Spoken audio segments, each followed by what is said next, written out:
This is Brad from Gibson Age Hardware in Clinton, Illinois. Stop in to see us, The Helpful Place, at 114 North Madison Street, Clinton. See participating store for details. SIU Center for Family Medicine is here to help with back to school and sports physicals. Healthy kids learn better and play harder. Call 217-735-2317 today to schedule your appointment. That's 217-735-2317. SIU Medicine, forward for you. DeWittDailyNews.com is the area's leading local news source 24 hours a day, 7 days a week. Get the latest local news, obituaries, police blotter, weather forecast, and more with no paywall. Head to DeWittDailyNews.com to get the local information you need to know. From the Hart Media Group newsroom and DeWittDailyNews.com, I'm Ben Hubbard with this expanded morning newscast.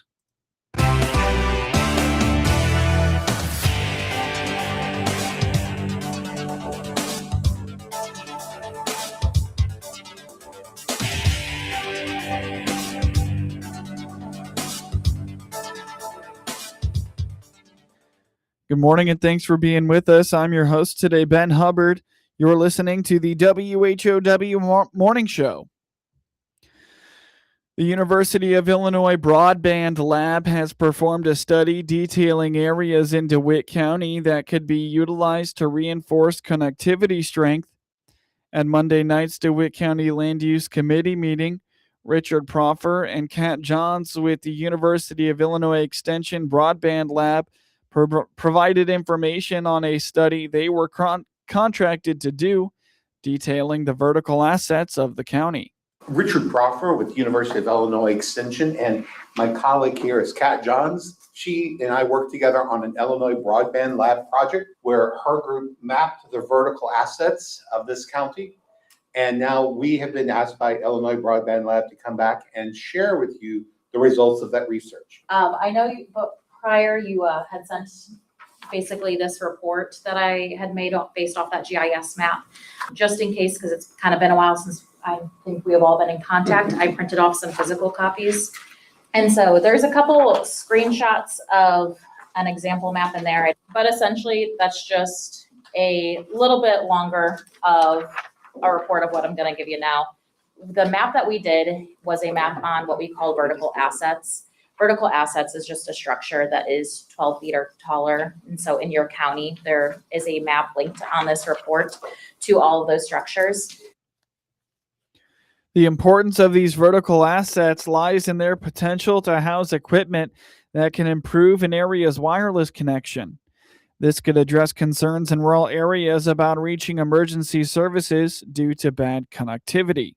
Basically, the whole reason I'm talking about vertical assets is because this could be a possible site for broadband device placement. And that's just kind of been part of our initiative with the Illinois Broadband Lab, is helping to eliminate digital divide and extend coverage. And so one of the things that we kind of encourage is like using this report with is when you're working with your ISPs, internet service providers, and other folks where you can't lay infrastructure and wire, to work with them on here's these possible, freestanding structures that aren't trees that you could be using. And so on that report, each data point has the height, has the address of where it's located, or in some cases for the parcels, they wouldn't have the address. I put the nearest address and the parcel number of all of that. And so you can kind of look around and see if that's an area that you've heard needs better coverage. That can be a focus point when you're working with those people. The study aims to point out existing structures that could be utilized in areas of high need. This would stop the erecting of possibly unsightly or expensive cell towers and improve safety while still bringing further development into the county. The vertical asset, the intent there is the possibility of installing a radio for a wireless connection. Correct. Yeah. Because instead of building towers, which cost money, where the point is like, we've already got this, right? It could be a wind turbine. It could be a grain mill. It could be any other possible, already a cell tower or something. The point is just pointing out like anything that is a possible use. So how does this project incorporate a business that's already providing from a vertical asset a wireless signal? It's kind of something that you would take this and pair with them.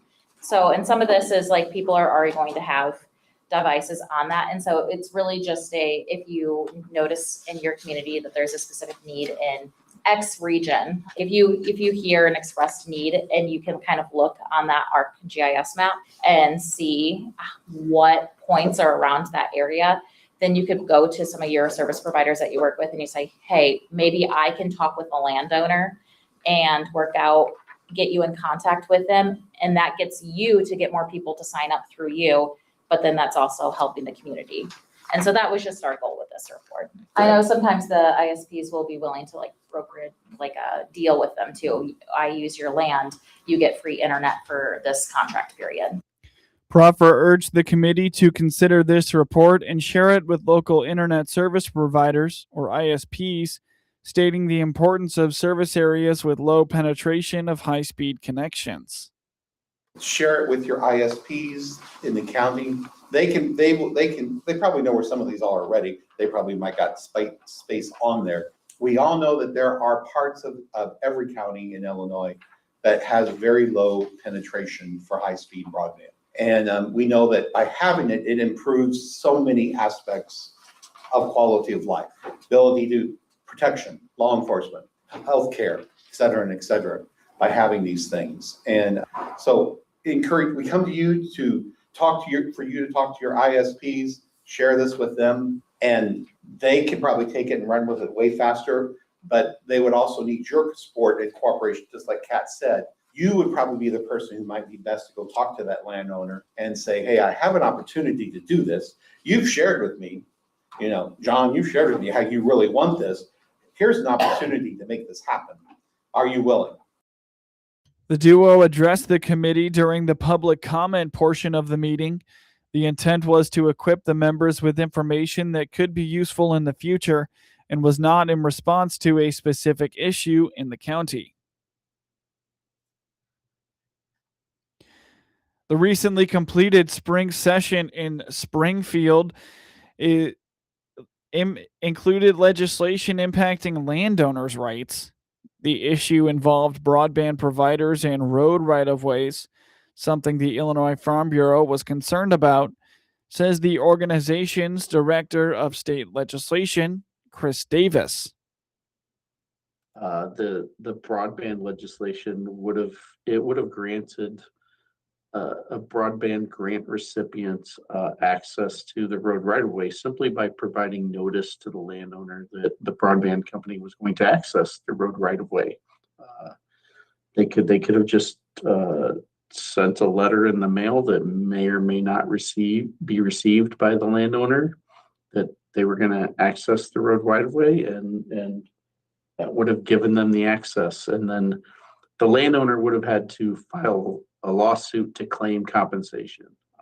Onus would have been put on that landowner to pursue legal remedy for compensation for access to those landowner rights.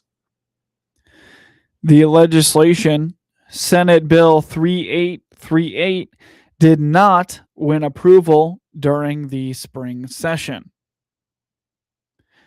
Get news anytime from your computer or your mobile device at DeWittDailyNews.com. That's DeWitt County's #1 source for news, sports, police blotter, obituaries, and more. Best of all, it's all free all the time, right at your fingertips at DeWittDailyNews.com. Here are the contest rules for our stations. We allow one person per household to win any prize from the radio stations in a 30-day period. Unless otherwise stated, all prizes are to be picked up within 2 weeks at the studios inside the Big Red Barn at 2980 U.S. Highway 51, 4 miles south of Clinton. Our office hours are 8 a.m. to 10 a.m. and 11 a.m. to 3 p.m. weekdays. Any cash prize is mailed within 30 days of winning. Only if cash winners call our business line within 2 weeks of their name being drawn to provide their mailing address. Employees and their families of regional radio are not eligible to participate or win any contest. Tuning in and listening to the news, hearing what's happening with local views across the country or in my town. I tune in to find out what's going down. Hey, hey. Local radio, keeping me informed in my community. Local radio, local radio, local radio creates unity. From the Hart Media Group Sports Desk, IL Sports Wire, and DeWittDailyNews.com, I'm Ben Hubbard with this local sports report. In high school baseball Super-Sectional Championship scores from Monday in the Class 1A, top-seeded North Clay shut out 1-seed Goreville 8-0. In Class 2A, 1-seed Freeburg routed 3rd-seeded Pinckneyville 13-0. In Class 3A, 1-seeded St. Rita beat 2nd-seed Nazareth 2-0, while 2-seed East Peoria took down 1-seed Geneva 8-1. And in Class 4A, 4th-seeded Chicago Mount Carmel beat 3-seed Sandburg, and 2nd-seed Naperville Central took down 2-seed Manuka 4-2. In high school baseball Super-Sectional Championship rainout reschedules, quite a few teams not able to get games in yesterday. In Class 1A, top-seeded Tremont takes on 1-seed Armstrong at Illinois Wesleyan at 6 p.m., while 2-seed Galena takes on 1-seed Putnam County at Northern Illinois University at 3:30 p.m., and 1-seed Route takes on 3-seed Nokomis at 4 p.m. at Lincolnland Community College. In Class 2A, 2nd-seed Harvest Westminster takes on 1-seed Hope Academy at Northwestern Medicine Field, where the Kane County Cougars play at 10 a.m., while 2nd-seed Brimfield takes on 1-seed Ottawa Marquette at Schweikert Stadium at 5 p.m., and top-seeded St. Joseph Ogden takes on 3rd-seeded West Williamsville at Lincolnland Community College at 7 p.m. In Class 3A, 1-seed Normal U High takes on top-seed Triad at Mount Zion High School at 6 p.m., while 1-seed Crystal Lake South takes on top-seeded Fenwick at Wintrust Field at 5 p.m. And in Class 4A, 2nd-seed Maine South takes on the 5th-seed Barrington at the Kane County Cougars Northwestern Medicine Stadium at 1 p.m., while 1-seed Lane takes on top-seed Libertyville at Wintrust Field at 7:30 p.m. The Chicago Bears have signed safety Dillon Thieneman and center Logan Jones, their top 2 selections in this year's NFL Draft. The team announced the deals on Friday. Tight end Sam Roosh and 3rd-round selection out of Stanford is the team's only draft pick without a deal. The Bears began a mandatory 3-day minicamp on Tuesday. The 6-foot Thieneman played for Purdue for 2 years before transferring to Oregon last season. He earned first-team All-Big Ten honors and helped the Ducks go 13-2 while advancing to the college football playoff semifinals. He finished with 95 tackles and 2 interceptions. The 24-year-old Jones was taken in the 2nd round at number 57 overall. Jones was a defensive lineman at Iowa before switching to offensive line and starting 51 games at center for the Hawkeyes. He won the 2025 Remington Trophy as the top center in college football. Victor Wembanyama had his first NBA Finals win, and the New York Knicks suddenly have a lot of work left to end their 53 championship drought. Wembanyama had 32 points, 8 rebounds, and 6 assists, carrying the San Antonio Spurs to a 115-111 victory Monday night that cut the Knicks' lead to 2-1 in the best-of-7 series. San Antonio is trying to make a first-of-its-kind NBA Finals comeback, and the 7'4" Wembanyama, with his array of skills, makes anything look possible. The Spurs handed the Knicks their first loss in 46 days and potentially salvaged their season in front of a Madison Square Garden crowd that included President Donald Trump. Stephen Castle and De'Aaron Fox hit big shots late as the Spurs avoided falling into a 3-0 hole, which no NBA team has escaped. Now they can tie the series Wednesday night and are guaranteed another game at home, with Game 5 scheduled for Saturday. Castle finished with 23 points as the Spurs got started in their quest to become the first team to win the NBA Finals after losing the first 2 games at home. Jalen Brunson scored 32 points, and OG Anunoby had 28 for the Knicks. Wembanyama, whose turnover late in Game 2 cost the Spurs dearly, didn't make any mistakes on Monday. He had 10 points in the final quarter, helping San Antonio build just enough of a cushion to withstand Brunson's latest comeback attempt. Minutes after President Trump was booed loudly when he was shown during the national anthem, the Spurs got off to an ideal start. Wembanyama dunked for their first 2 baskets, and they had a double-digit lead 4.5 minutes into the game. San Antonio made 9 of its first 11 shots, with the Knicks and their fans frustrated by the referees and the home team's sloppy play, and led 33-22 after 1. The Garden crowd didn't really start to rock until Anunoby's three-pointer capped an 11-2 surge that cut it to 40-38. The Knicks got their first lead of the night on Brunson's 26-footer as part of a big burst to finish the half. New York led 64-57 at the break. But the Spurs went back ahead in the third quarter and led 111-104 on Castle's three-pointer with 1 minute and 53 seconds to play. Castle then closed the scoring with 2 free throws with 6.8 seconds left after Anunoby's three-pointer cut it to 2. The Knicks had piled up massive scoring margins while romping through the Eastern Conference playoffs, then were just good enough in the 2 games in San Antonio. This time, a horrible start to the fourth quarter put them too far behind.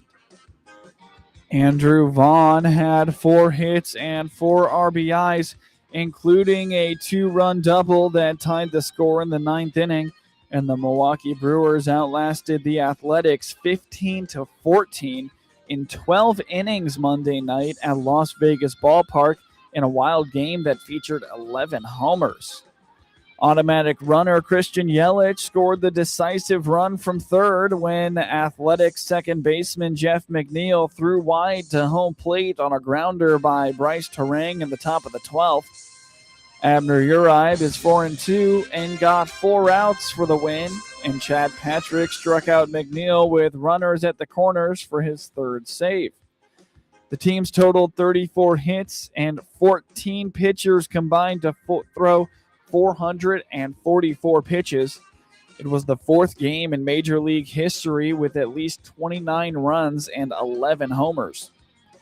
Tyler Soderstrom and Nick Kurtz each homered twice for the Athletics, who went deep 7 times at the site of their AAA affiliate, the Las Vegas Aviators.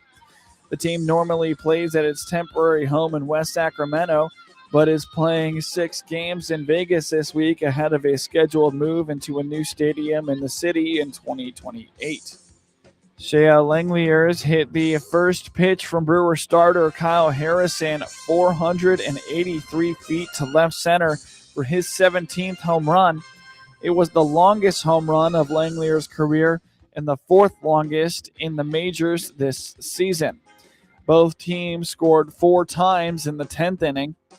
William Contreras gave Milwaukee a 14-0 lead with a 3-run homer off Scott Barlow, projected at 463 feet.